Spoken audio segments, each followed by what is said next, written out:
E eu gostaria de compartilhar com vocês um pouco mais da palavra do nosso Deus. Não consegui sair do Gênesis. Já tem alguns dias nós estamos no Gênesis e eu tentei sair hoje, mas fui atraído por um assunto aqui que eu quero compartilhar com vocês.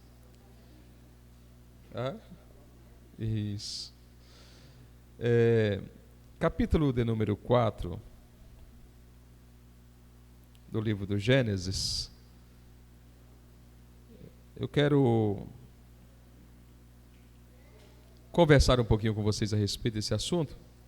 Não sei se vamos conseguir concluir a linha de raciocínio, mas pelo menos vamos iniciar. Gênesis capítulo de número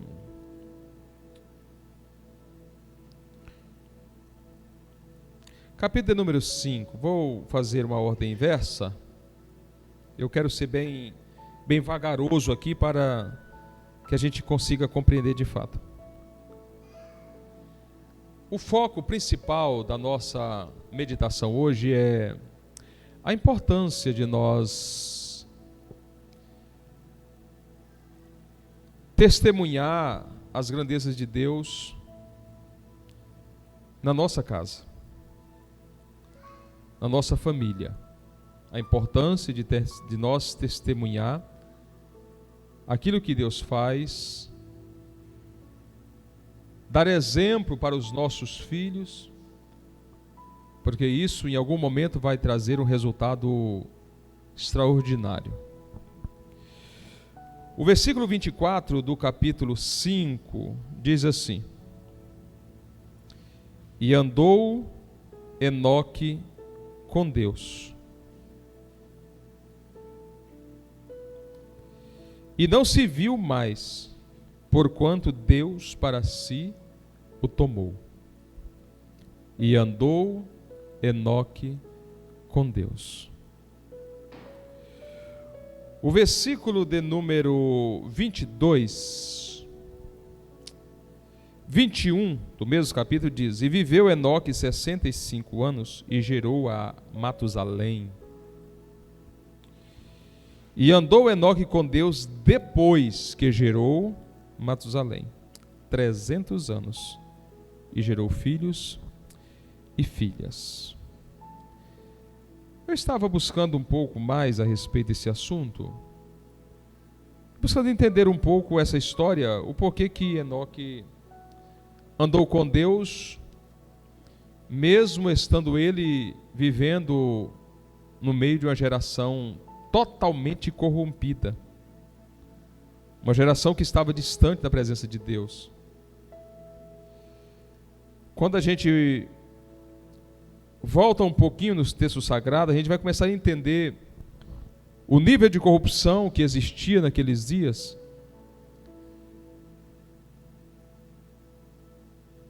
E mesmo diante dessa corrupção generalizada, alguém se levanta para andar com Deus.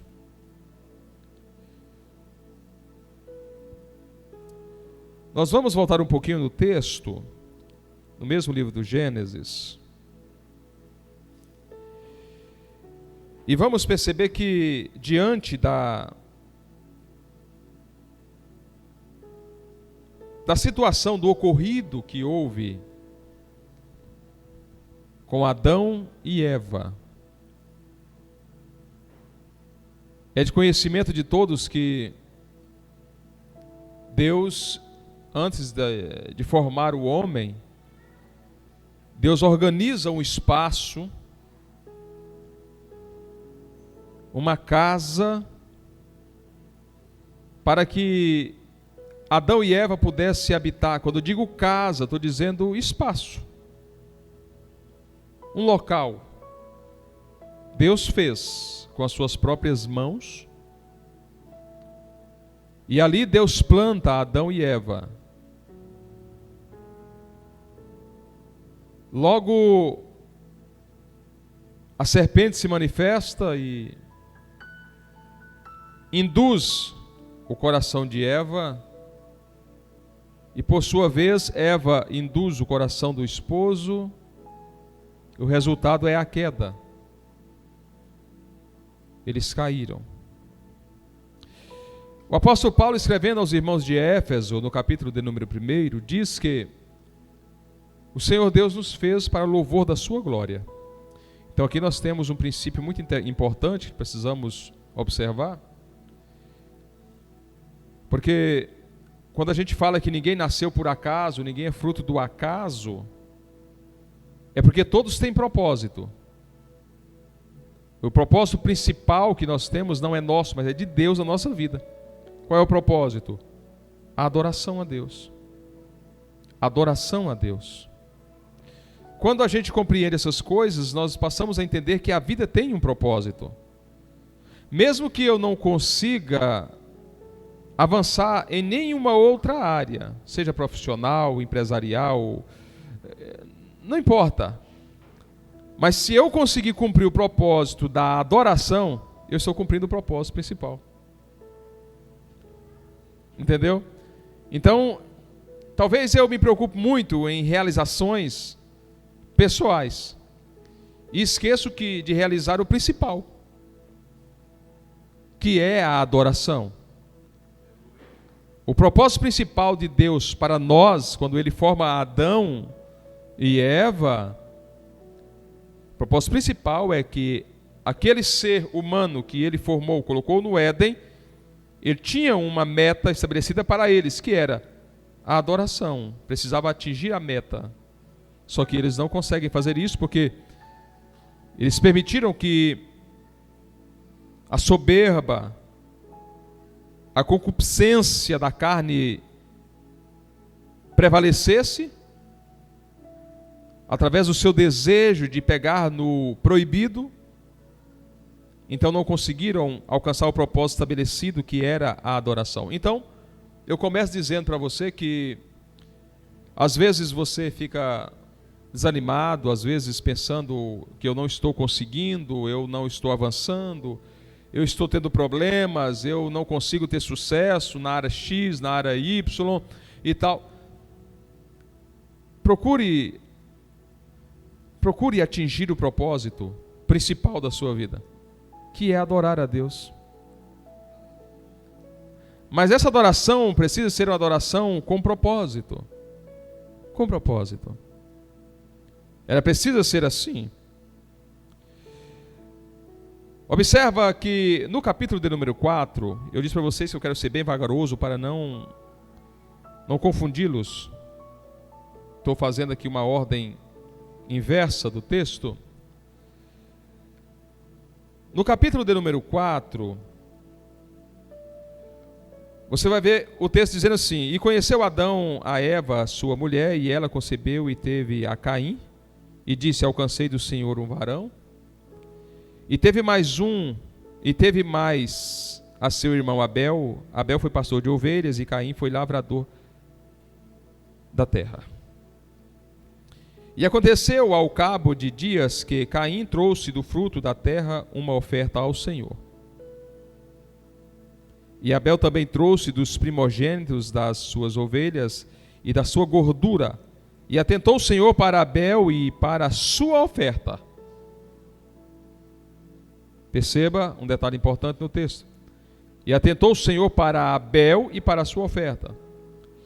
É por isso que eu sempre estou dizendo para vocês que quando Deus vai olhar para você, Ele vai olhar primeiro a intenção do seu coração, não aquilo que você está oferecendo. Primeiro Ele vai olhar para a intenção do seu coração. E atentou o Senhor para Abel e para a sua oferta. Mas para Caim e para a sua oferta não atentou. E aí acontece a grande tragédia. Caim não fecha a porta, não tranca a porta para o pecado entra, e Caim mata seu irmão Abel. História conhecida de todos. No capítulo 4, versículo 25, tem uma outra chave importante.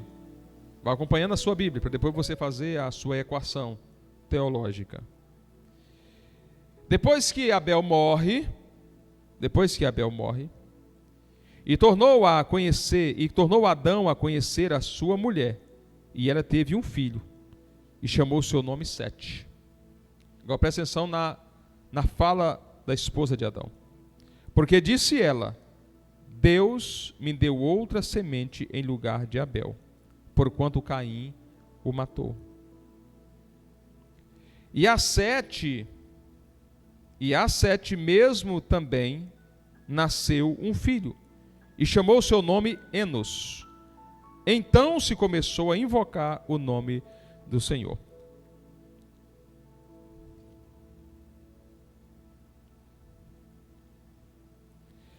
Observe que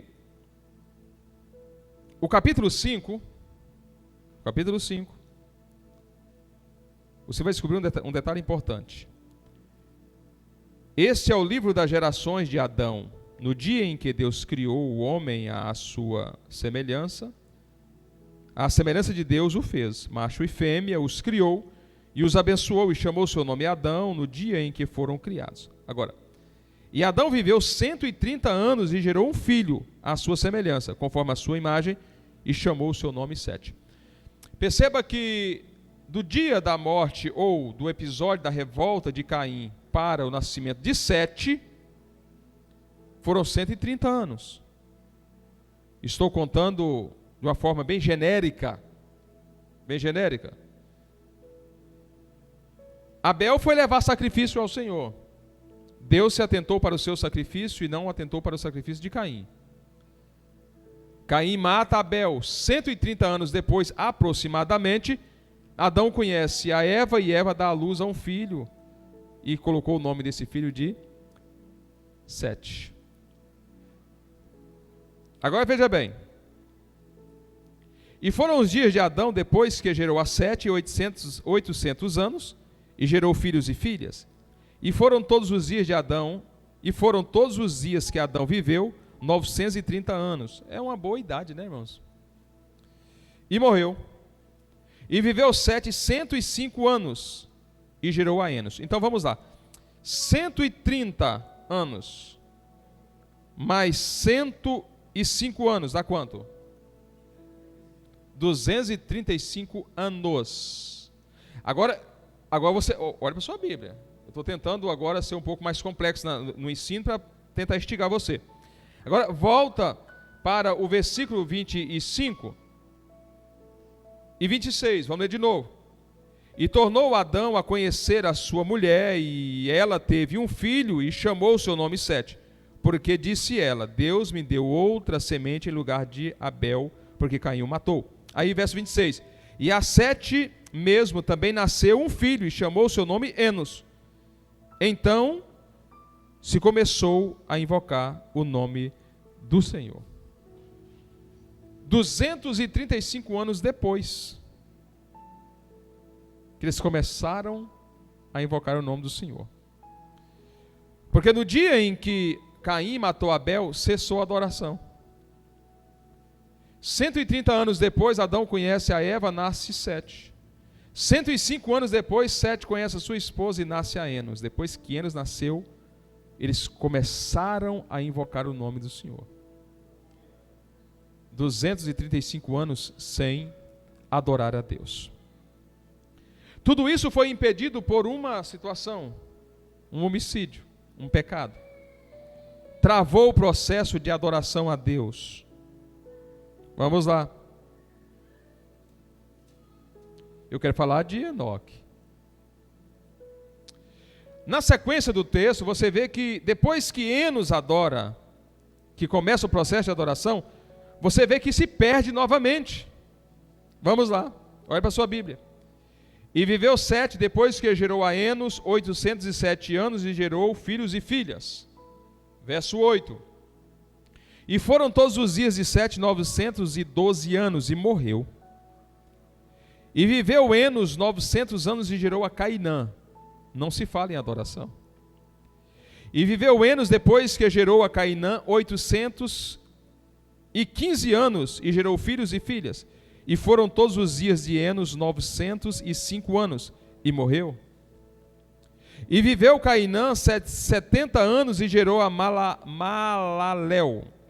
Não se ouve adoração. E viveu Cainã, depois que gerou a Maalalel, 840 anos, e gerou filhos e filhas. E foram todos os dias de Cainã 910 anos, e morreu. Veja bem. E viveu Maalalel 65 anos, e gerou a Jared. E viveu Maalalel, depois que gerou a Jared, 830 anos, e gerou filhos e filhas. E foram todos os dias de Maalalel 895 anos, e morreu.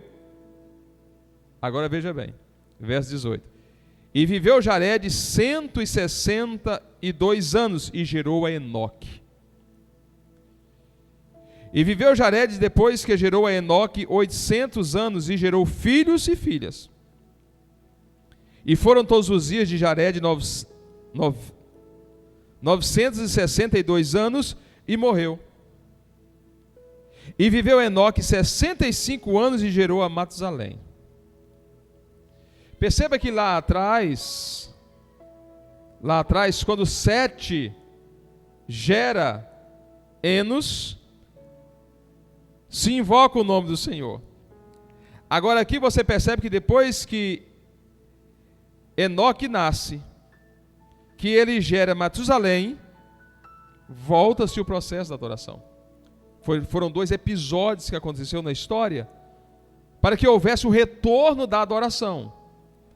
Então se percebe que havia uma instabilidade muito grande no que diz respeito à adoração a Deus naqueles dias.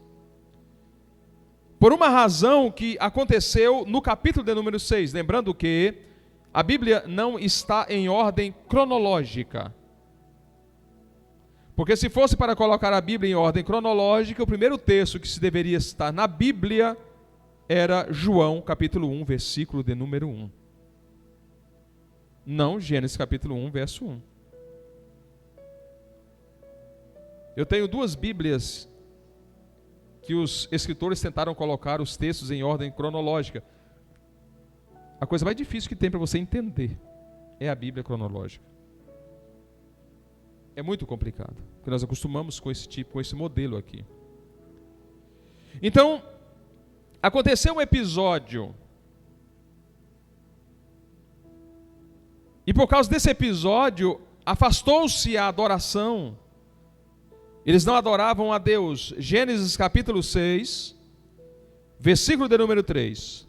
Eu vou ler o versículo 1, 2 e 3 e explico para vocês.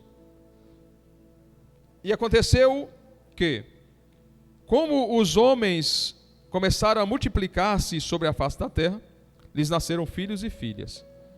Tinha que multiplicar mesmo, porque todos esses homens viviam 800 anos, 900 anos. É muito tempo. Se fosse contar, pastor Giovanni, se o senhor tivesse naqueles dias, o senhor estava usando fralda. Comparando com a idade dos homens, naquela época, o senhor era um bebê, era uma criança. Mas nós estamos em outra época, né? Então, eram 900 anos, a média. Então, a terra se encheu. E aconteceu que, como os homens começaram a multiplicar-se sobre a face da terra, lhes nasceram filhas. E viram os filhos de Deus que as filhas dos homens eram formosas e tomaram para si mulheres de todas as que escolheram. Agora veja bem. Tomaram para si mulheres de todas as que escolheram. Eu não sei se você percebeu que existia dois povos, duas missões, quando nasce Caim e quando nasce Abel. Cada um tinha um propósito. Caim mata Abel, então Adão conhece a Eva e nasce Sete. Eva disse: Deus se lembrou de mim e me deu um filho para ficar no lugar de Abel, que Caim matou. Era Sete. Quando você busca o contexto histórico, você vai perceber que esses dois povos que nasceu da mesma mulher, não era para eles se misturarem. Era para eles se manterem afastados uns dos outros. Mas no capítulo 6 do livro do Gênesis, percebe-se que houve uma mistura, ou seja, um jugo desigual. Quando Caim mata Abel, a Bíblia diz que, o texto bíblico diz, Caim, o pecado jaz em sua porta. Cabe a você aceitá-lo ou não. Caim aceita a entrada do pecado e mata seu irmão. Só que imediatamente Deus tem uma conversa séria com Caim, e agora Deus marca Caim e a sua descendência. Até aquele momento não se ouviu dizer que alguém tinha sido possuído por espíritos malignos.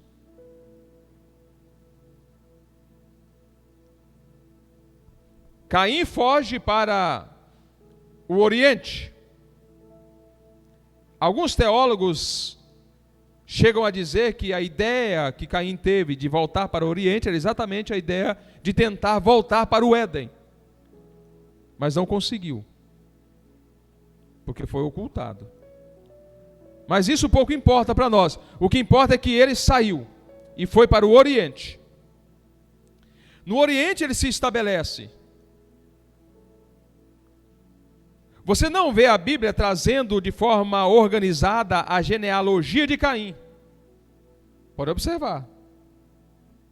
São poucas citações dos filhos de Caim para trazer algumas informações sobre a descendência. Mas quando você vai ver a genealogia de Adão, de Sete, existe uma genealogia completa. Significa dizer que aqueles que estavam no pecado não eram contados, como não é contado. Isso é algo muito sério, precisamos ter muita atenção para isso. Porque aqueles que estão no mundo, estão em pecado, estão no pecado, na prática do pecado, nem contado por Deus são. Nem contados são. Mas quando chega em Gênesis capítulo 6, o texto bíblico diz que aconteceu como os homens começaram a multiplicar-se sobre a face da terra, e lhes nasceram filhas.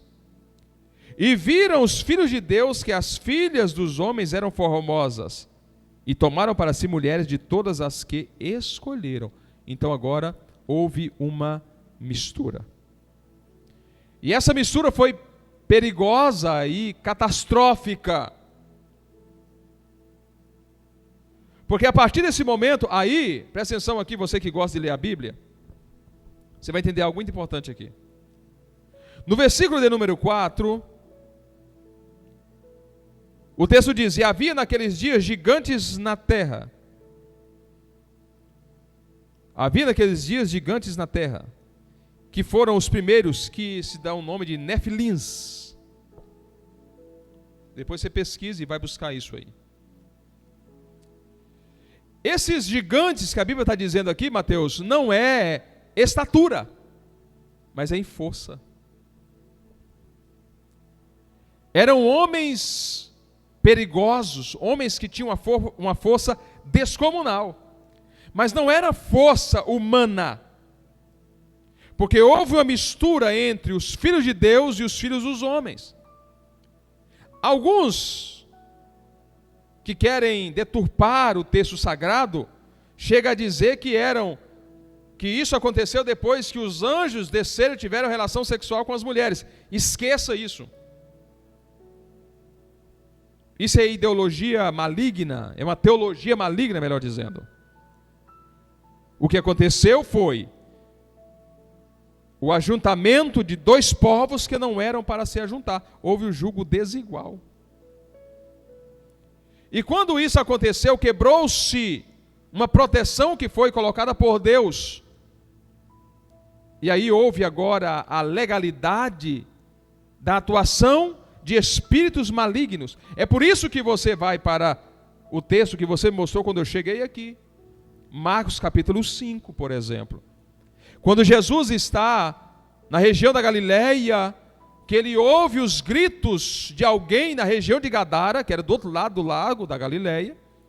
Jesus convida os seus discípulos e atravessa para o outro lado do lago da Galileia. Quando ele chega lá, encontra um homem que estava possuído por espíritos malignos, e a Bíblia diz que aquele homem, prisão nenhuma conseguia segurá-lo. A força dele era descomunal, dentro de um só homem. É por isso que ninguém conseguia segurá-lo.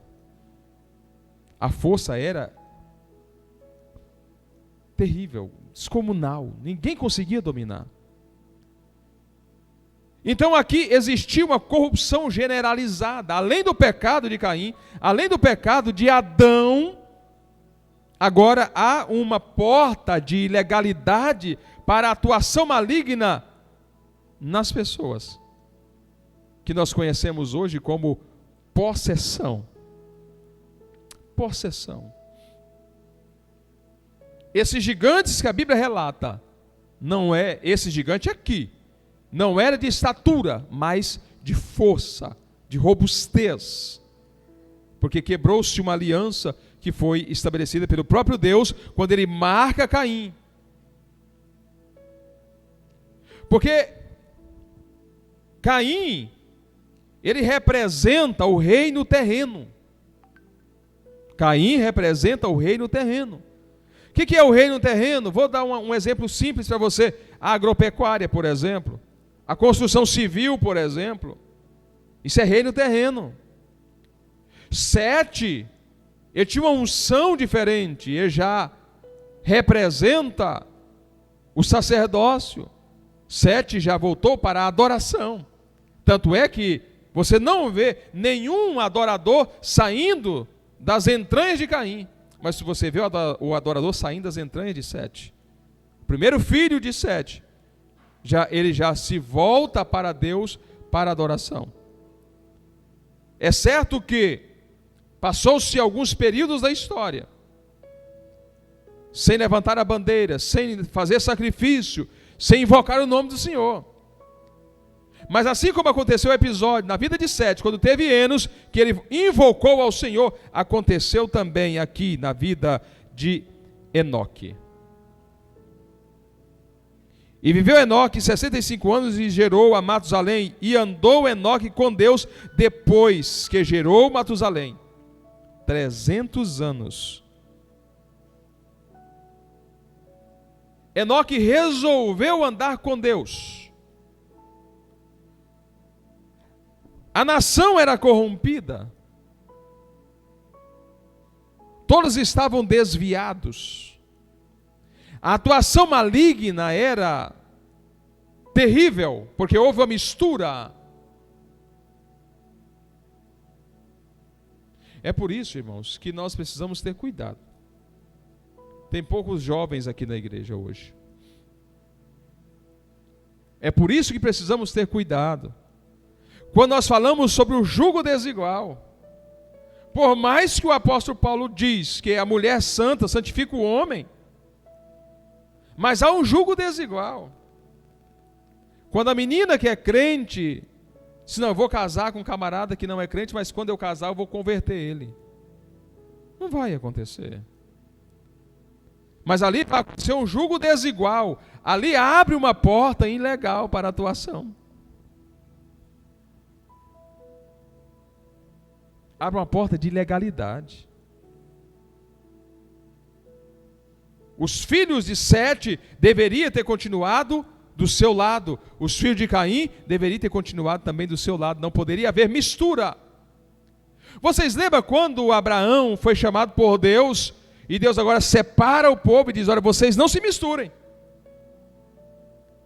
Porque o nosso Deus é um Deus de exclusividade.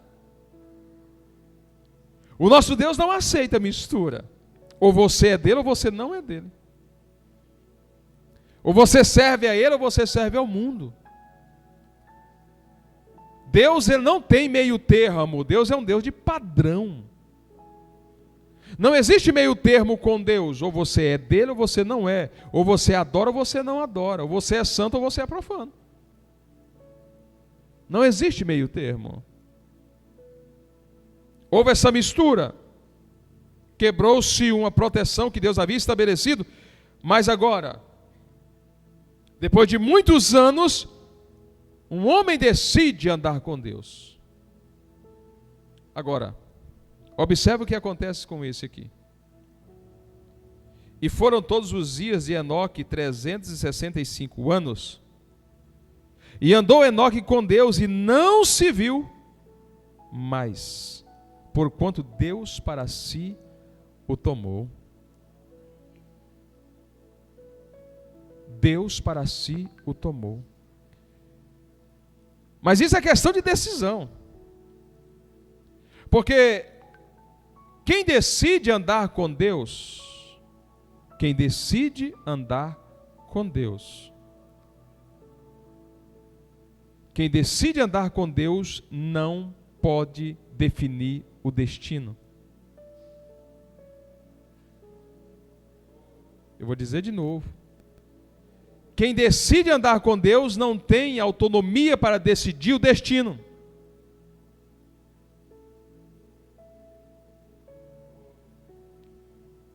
Porque eu preciso abrir mão de todos os meus desejos, de todas as minhas vontades, para agradar aquele pelo qual eu estou andando com ele. Tanto que Enoque é a tipologia da igreja.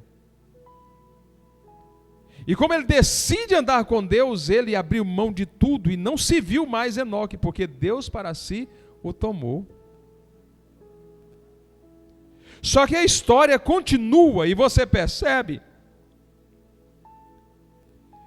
que no capítulo de número 6,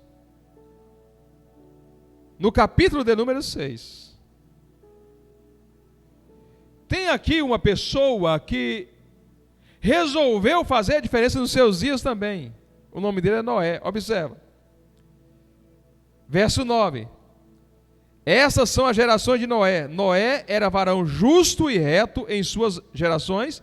Noé andava com Deus. Enoque, entre Enoque e Noé, teve Matusalém e Lameque. Matusalém foi o homem que mais viveu, segundo o registro bíblico, 960 e poucos anos. 999 anos, 69 anos, quase um milênio, foi o que mais viveu. Mas comparando as idades de todos eles, você percebe que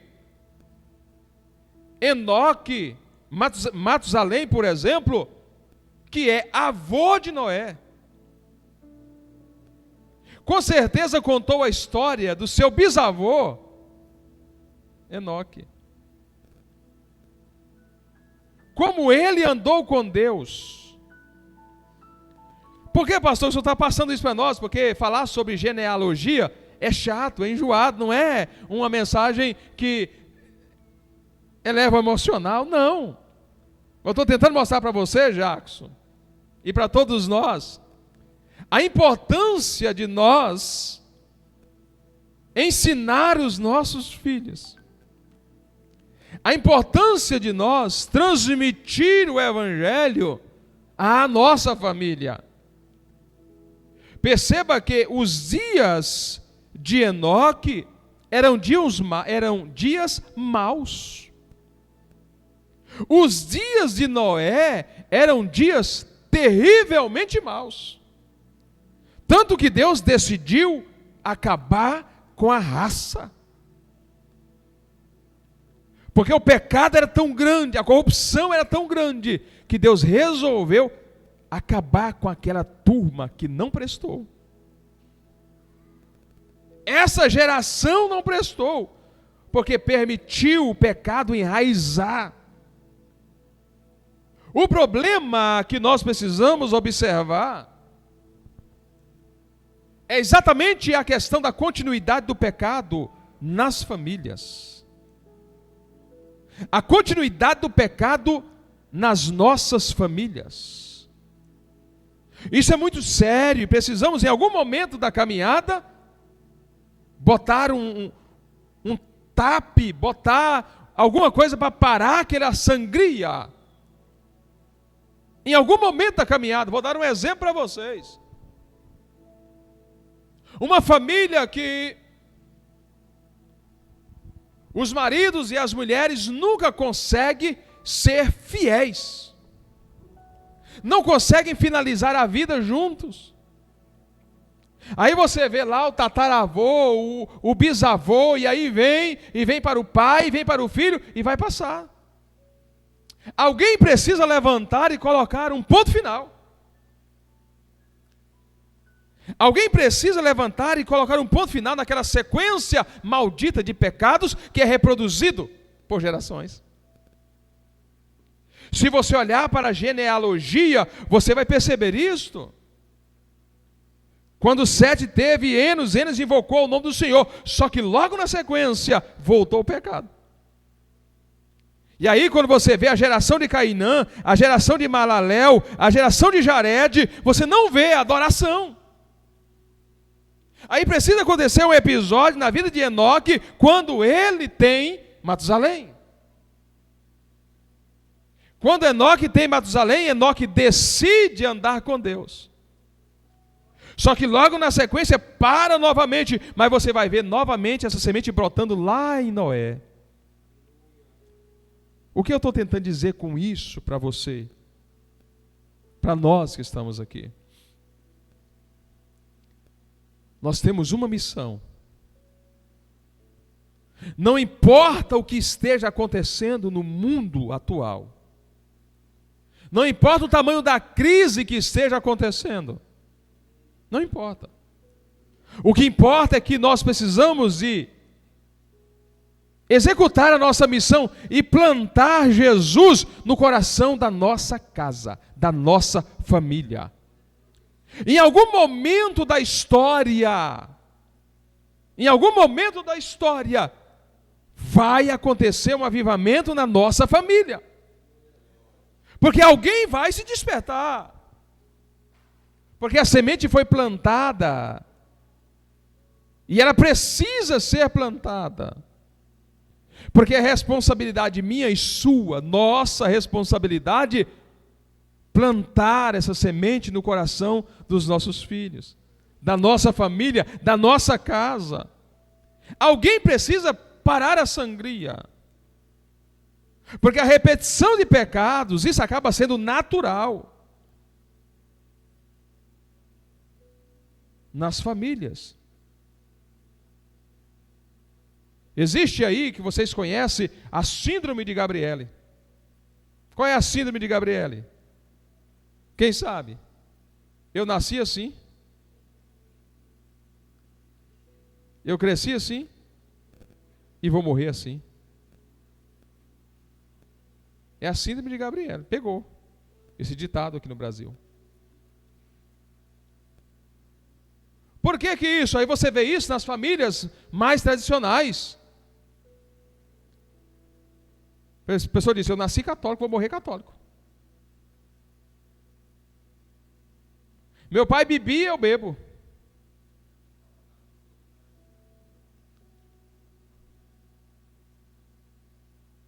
Precisamos quebrar isso de alguma forma.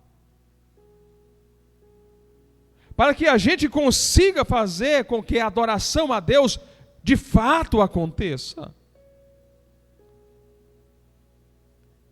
Mas para Enoque andar com Deus, ele precisou de fazer o quê? Fazer renúncias. Eu não sei quais foram as renúncias que Enoque fez, mas ele teve que fazer renúncias. E com certeza as renúncias foram renúncias doloridas. Agora você imagina uma pessoa tomar uma decisão de andar com Deus ao ponto de Deus simplesmente levá-lo e não se ouviu falar mais nele. Poucas vezes você vê falar de Enoque na Bíblia. Mas foi um homem que deixou um legado, uma história importantíssima para aqueles que entendem.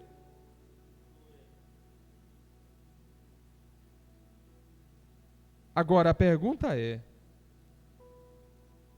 Quantos de nós estamos dispostos a andar com Deus? Ou a pergunta é: quem é de nós que estamos andando com Deus?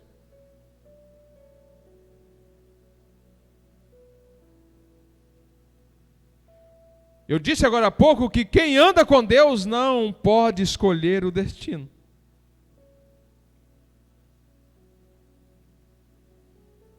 Simplesmente precisa caminhar. E ponto final. Abraão, ele foi amigo de Deus, então considera-se que Abraão andou com Deus. Tanto é que Deus mostrou para Abraão os fundamentos da Nova Jerusalém. Estava em processo de construção, Deus mostrou para Abraão o fundamento da Nova Jerusalém. Amizade, caminhou com Deus. Mas quando Deus diz: Abraão, sai da sua terra, do meio da sua parentela e vai para a terra que eu te mostrarei, ele não sabia ainda qual era o destino. Ele tinha apenas que ir. Aqueles que são direcionados por Deus é semelhante ao vento. Você não sabe de onde vem, muito menos para onde vai. Paulo fala isso para os irmãos de Corinto. Aqueles que são direcionados pelo Espírito Santo. Mas não significa dizer que aquele que é direcionado pelo Espírito Santo, que é como o vento, que você não sabe de onde vem nem para onde vai, anda de forma irresponsável. Não. Pelo contrário, anda de forma muito responsável. Porque anda direcionado pelo Espírito Santo de Deus. O que está faltando em nós, na verdade, é tomar alguma decisão na vida para que a gente venha, de fato, a pelo menos ter a oportunidade de dizer: eu estou andando com Deus, estou sendo direcionado por Deus em tudo que faço. Dá para nós ter uma base, uma noção se estamos andando com Deus ou não, de acordo com aquilo que estamos fazendo, de acordo com o nosso comportamento. Como nós estamos nos comportando? Será que nós estamos de fato andando com Deus? Porque uma coisa é certa: aqueles que andam com Deus, Deus cuida deles em todos os sentidos da palavra. Deus cuida. Deus não vai deixar você, nem eu, nem nós passar por algum tipo de necessidade, se de fato estamos andando com Deus. Andar com Deus é abrir mão de todos os meus desejos pessoais. Mas não significa dizer que eu não vou ter realizações pessoais. Quando eu abro mão dos meus desejos pessoais, eu estou colocando eles aos pés da cruz, e o Senhor Deus sabe exatamente aquilo que é bom para mim. Aquilo que é melhor para mim, Ele vai fazer acontecer na minha vida. Quem não se lembra do Salmo 139, o salmista diz que nós fomos criados por Deus, e o nosso Deus nos conheceu, ainda quando nós éramos informe, ou seja, nem forma nós tínhamos ainda. E para melhorar, a Bíblia diz que Ele escreveu no seu livro todos os nossos dias. Então todos os nossos dias foram escritos pelo próprio Deus, para que nós pudéssemos viver a história que o próprio Deus escreveu para nós. Então, eu resumo aqui, para nós fechar essa parte, eu resumo dizendo para você o seguinte: o grande segredo para que a gente possa andar com Deus e viver exatamente da forma que Deus quer que a gente ande e se comporte, é abrir mão da construção da nossa própria história e passar a viver a história que Deus já construiu para nós no passado, para que possamos viver no presente e no futuro. Então eu preciso entender que a minha história, ela foi escrita por Deus. E eu preciso viver a história que Deus escreveu. Porque a Bíblia diz que Ele escreveu no seu livro todos os meus dias. Ele escreveu no passado, que é o presente, que se torna o futuro. É os meus dias, escrito por Deus, que eu preciso viver. Acredito eu que Enoque viveu exatamente a história que Deus escreveu para ele. E olha o privilégio. A história que Deus escreveu para Enoque tinha lá escrito: eu vou levar você sem você experimentar a morte. Será que essa não é a nossa história? Pastor, vai acontecer algo assim, de alguém andar com Deus e Deus para si o tomar como tomou Enoque? Eu não sei. Vamos viver para ver. Vamos viver para ver. Quem gostaria de experimentar a morte aqui, diga amém.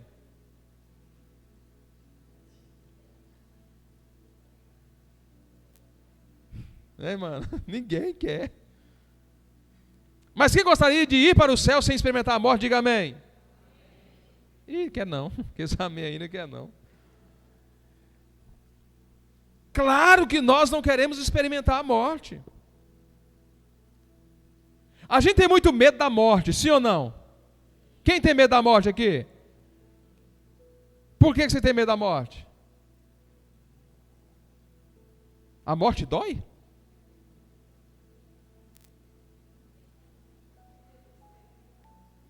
Aí você vai falar assim, não sei, nunca morri. Mas a morte é uma pessoa. Aquela moça da espadona, do cutelão, da foice. O senhor tem mais. A morte não é uma pessoa. A morte é um estado. Nós estamos aqui em vida, nós estamos em estado de vida. Quando você morrer, você vai estar no estado de morte, o seu corpo físico. Quem passa por ele é o... E a morte é a porta de entrada para a eternidade. Tem duas, eu falei para vocês esses dias atrás.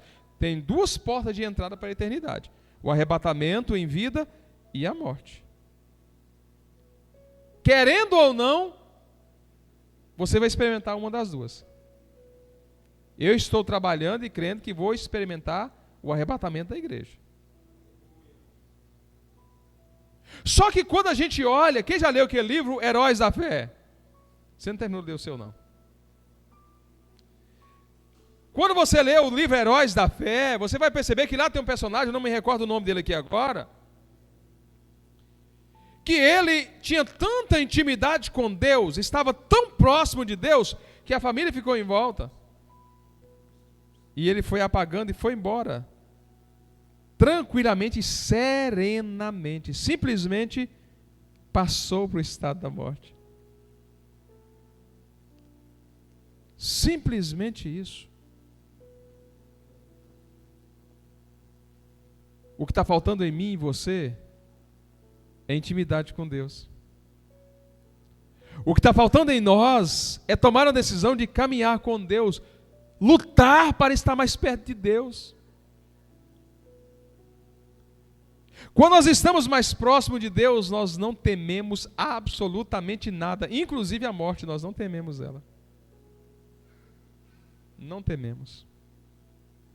Pelo contrário, aqueles que estão perto de Deus, se ele acredita que o arrebatamento não vai ser nesses 2 dias, mas que a morte está mais perto para ele, ele deseja a morte para poder entrar no céu. Porque o céu é descanso eterno. Eu lembro da minha avó. Eu falo isso, quando eu cito essa frase, eu lembro da minha avó.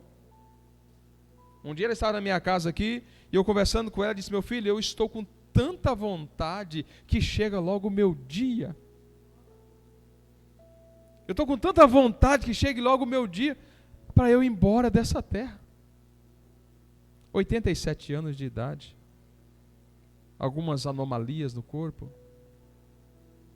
Já estava pronta para voltar para casa. Estava pronta para voltar para casa. Enoque andou com Deus. Nós precisamos tomar uma decisão para começar a andar com Deus também. Para ter Deus pertinho de nós. para ser conhecidos de Deus. Porque quando você passa a andar com Deus, o que acontece com você? Passa a ter o quê? Intimidade. Intimidade.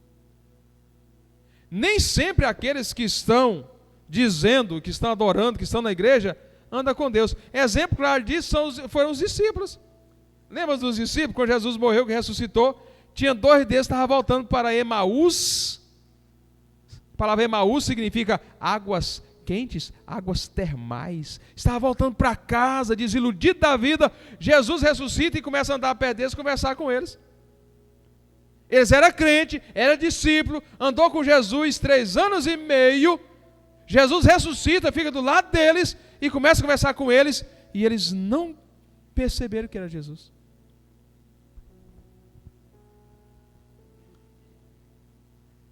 Andar com Deus é conhecer, é estar perto. Eles falaram assim, mas o nosso coração ardia. Sim, mas estava vendo e não reconheceu. Talvez seu coração está ardendo e arde em muitos dos momentos. E você está olhando para um lado e para o outro, não está vendo Deus. Só está ardendo o coração. Mas não está conseguindo visualizar Deus nas coisas que estão acontecendo à sua volta. Que Deus tenha misericórdia de nós. Que possamos buscar estar mais perto de Deus ao ponto de considerar que nós estamos caminhando com Deus. Deus é santo. Deus é santo. Aqueles que se aproximar dele têm que se tornar santo. É um desafio para todos nós. Mas nós vamos chegar lá. Porque junto com a graça de Deus vem a misericórdia. E é exatamente por causa da misericórdia de Deus que nós não somos consumidos pela multidão dos nossos erros, dos nossos pecados. Mas a graça de Jesus nos cobriu e a misericórdia nos cercou e nos trouxe para perto dele.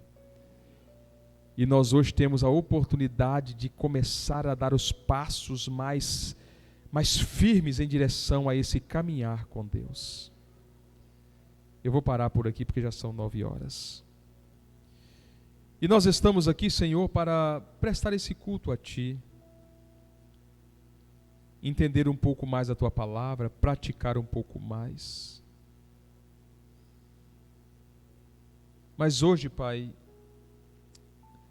nós precisamos de pensar um pouco mais sobre o comportamento de Enoque, o comportamento de Enos, o comportamento de Noé. Nós precisamos nos aproximar de Ti ao ponto de entendermos e termos a convicção de que o Senhor está conosco, que nós estamos caminhando lado a lado com o Senhor. O mundo, Pai, que nós estamos vivendo, quando eu olho para os textos sagrados, e principalmente os textos onde fala sobre Sodoma e Gomorra, fazendo um paralelo, ó Deus, eu percebo que os nossos dias são bem piores do que aqueles dias. A corrupção está generalizada. O mal está instalado. O pecado se tornou normal. O esfriamento quase alcança a tua igreja. Nós estamos vivendo dias complicados. Nos ajuda a tomar decisão na vida de abrir mão dos nossos desejos pessoais. Abrir mão dos nossos projetos pessoais. Para ter o projeto do Senhor como algo principal em nossa vida. Os nossos projetos para essa terra precisam ser secundário. Nós precisamos primeiramente agradar a Ti em tudo. Precisamos primeiramente estar perto do Senhor. Precisamos primeiramente ser direcionado pelo Teu Espírito. Precisamos primeiramente ser conhecido do Senhor. Pai, eu preciso me apresentar para Ti. Eu preciso dizer para o Senhor que o meu nome é Silas. Eu preciso falar para o Senhor qual é o meu endereço. O Senhor sabe de tudo isso, mas eu falo porque eu quero. Eu quero ter confidências com o Senhor. Eu quero andar mais perto do Senhor. Eu quero renunciar aos desejos carnais. Eu quero limpar a minha mente. Eu quero que os meus olhos sejam sadios. Eu quero que a minha audição seja aguçada o suficiente para ouvir a Tua voz. Eu quero que o meu coração seja sensível ao ponto de, quando ouvir a Tua voz, o meu coração bater mais forte, queimar no meu peito. Eu quero ter sensibilidade na minha pele para sentir o Senhor chegando perto de mim. Eu preciso conviver um pouco mais com o Senhor para entender exatamente como o Senhor quer, como o Senhor funciona. Pai, abençoa a Tua igreja. Nós precisamos nos aproximar do Senhor todos os dias. Nós queremos acordar de manhã tendo o Senhor ao nosso lado. Nós queremos ir para o nosso trabalho tendo o Senhor ao nosso lado. Nós queremos voltar do nosso trabalho tendo o Senhor ao nosso lado. Nós queremos vir à igreja tendo o Senhor ao nosso lado. Queremos voltar para a nossa casa tendo o Senhor ao nosso lado. Eu quero deitar na minha cama tendo o Senhor ao meu lado. E quando dormir ainda quero ter revelação com os céus. Nós precisamos nos aproximar de Ti. Nós precisamos sentir a Tua presença todos os dias. Nós não podemos nos ausentar de Ti, mas queremos estar perto todos os dias. Abençoe a Tua igreja, Pai. Abençoe as nossas vidas, nos fortaleça. É o que nós Te pedimos, Pai. No nome de Jesus. No nome de Jesus. Amém e amém. Graças a Deus.